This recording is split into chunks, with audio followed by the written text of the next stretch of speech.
मेरे सभी दोस्तों को मेरा नमस्कार, जय हिंद और सत श्री अकाल। दोस्तों, आज के वीडियो में भी हम कला के कुछ महत्वपूर्ण प्रश्नों का प्रैक्टिस सेट लेकर आए हैं। ये video TGT, PGT, DSSP, KVS, NVS और यूजीसी नेट जैसे एग्जामों के लिए बहुत उपयोगी है। दोस्तों, आज के वीडियो में आप सभी का स्वागत है। अगला प्रश्न है, इनमें से किस कलाकार ने 1545-50 में princes of the house of Timur नामक चित्र बनाया?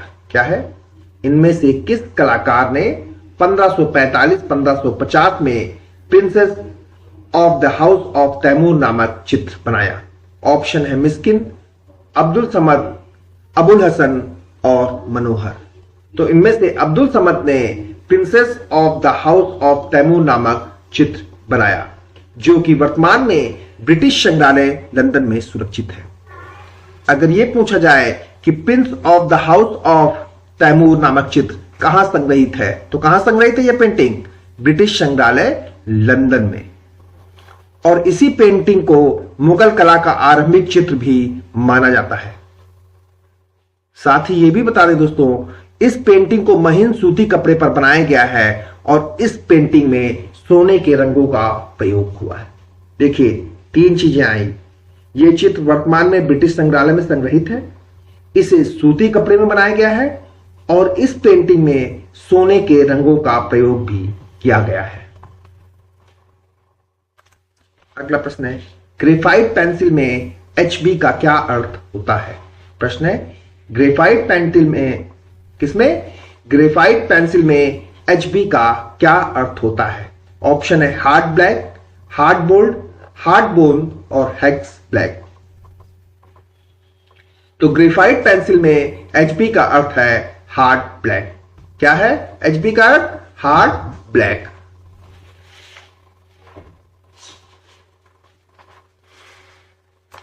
अगला प्रश्न है, इनमें से किसे विज्ञापन का जनक माना जाता है? प्रश्न है, इनमें से किसे विज्ञापन का जनक माना जाता है? ऑप्शन है स्टीवन मोए, अल्बर्ट लास्कर, डेविड ओगिलवी और एडवर्ड बर्नस।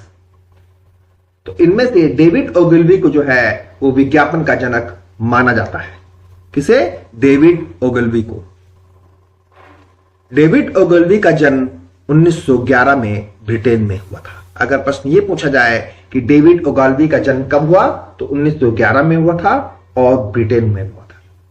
इसके साथ ही ओगिलवी ने अपनी एक विज्ञापन कंपनी की स्थापना भी की थी, जिसका नाम ओगिलवी एंड माथर था।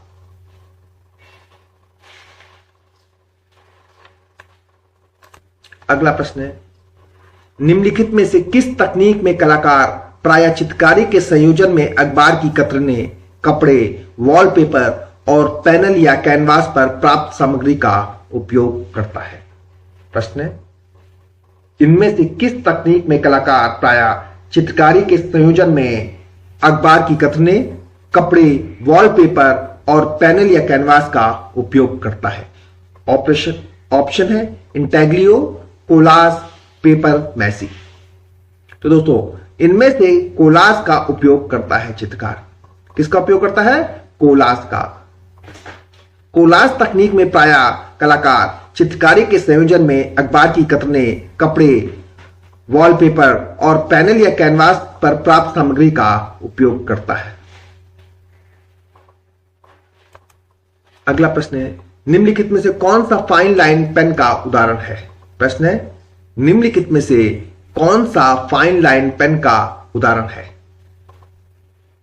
ऑप्शन है Crayola, felt pen, aquarelle marker, बोरेल फेल्ट पेन, रोटरिंग पेन।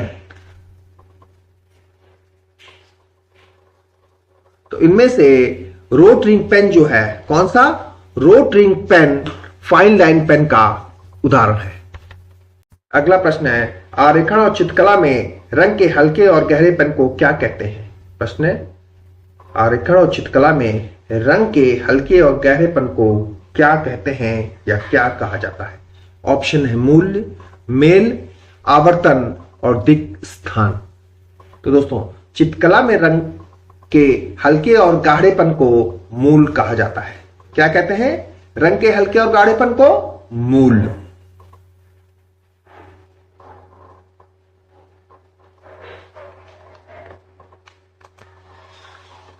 अगला प्रश्न है, यह तकनीक विभिन्न रंगों की दो परतों पर निर्भर करती है। क्या है? यह तकनीक विभिन्न रंग की दो परतों पर निर्भर करती है। पहले हल्का रंग के साथ कागज की शीट पर और फिर हल्के रंग को काले क्रेयॉन से आच्छादित किया जाता है। फिर एक समुचित धारदार चीज लेकर इसे खरोंचने के लिए उपयोग किया जाता है।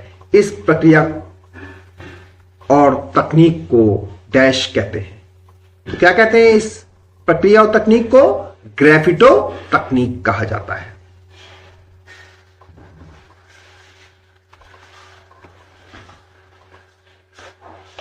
ग्रेफिटो तकनीक में विभिन्न रंगों की दो परतों पर निर्भर होती है। क्या है?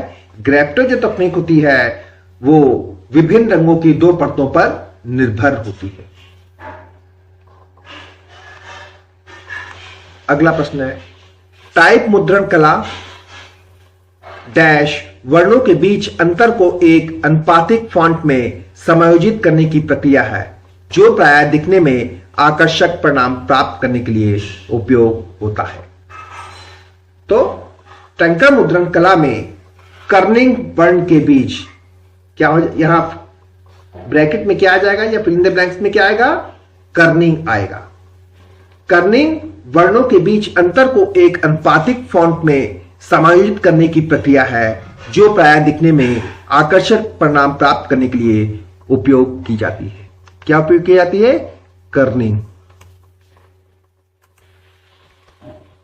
पुस्तक की जिल्द का पिछला भाग जो पुस्तक को बुककेस में रखने पर दिखाई देता है क्या कहलाता है? प्रश्न है, पुस्तक की जिल्द का वह भाग जो पुस्तक को बुककेस में रखने पर दिखाई पड़ता है क्या कहलाता है? ऑप्शन है बुक स्क्वायर, मोटाई, हेड कैप और स्पाइन। तो दोस्तों पुस्तक की जिल्द का पिछला भाग जो पुस्तक को बुककेस में रखने पर दिखाई पड़ता है वह स्पाइन कहलाता है। क्या कहते हैं? स्पाइन। अगला प्रश्न है, इनमें से किस कलाकार ने प्रसिद्ध खोज इंजन गूगल का लोगो डिजाइन किया था? प्रश्न है, इनमें से किस प्रसिद्ध कलाकार ने प्रसिद्ध खोज इंजन गूगल का लोगो डिजाइन किया था? ऑप्शन है ओटो फिरले, पाल रैंड, रूथ कैडर। तो इनमें से रूथ कैडर ने गूगल का लोगो डिजाइन किया था। किसने? रूथ कैडर ने प्रसिद्ध इंजन गूगल का लोगो डिजाइन किया था। और इनका जन्म किसका? रूथ कैडर का जन्म 1955 में ब्राजील में हुआ था। निम्नलिखित में से कौन सा एक कूल रंग नहीं है? प्रश्न है, निम्नलिखित में से कौन सा एक कूल रंग नहीं है? ऑप्शन है बैंगनी, हरा, नीला और पीला। तो बताइए दोस्तों इनमें से कौन सा रंग कूल रंग नहीं है? बैंगनी नहीं है, नीला नहीं है, हरा नहीं है और पीला नहीं है।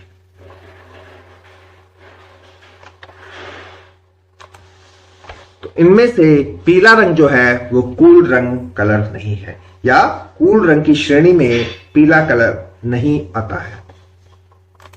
अगला प्रश्न है, निम्न